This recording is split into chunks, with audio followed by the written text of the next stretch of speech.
20.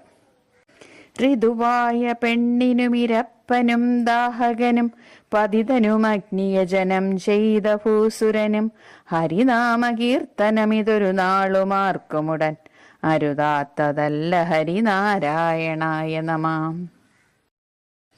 വളരെയധികം പ്രാധാന്യമുള്ളൊരു ശ്ലോകമാണിത്.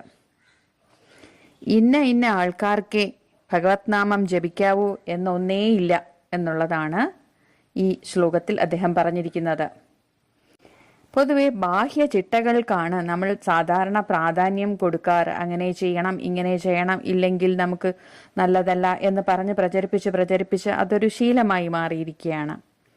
എന്നാൽ നാമജപത്തിന് ഈ ശുദ്ധ അശുദ്ധങ്ങൾ ഒന്നും തന്നെയില്ല. ഋതുവായ പെണ്ണിനും, അതായത് ആർത്തവ സമയത്തും നമുക്ക് നാമം ചൊല്ലാം.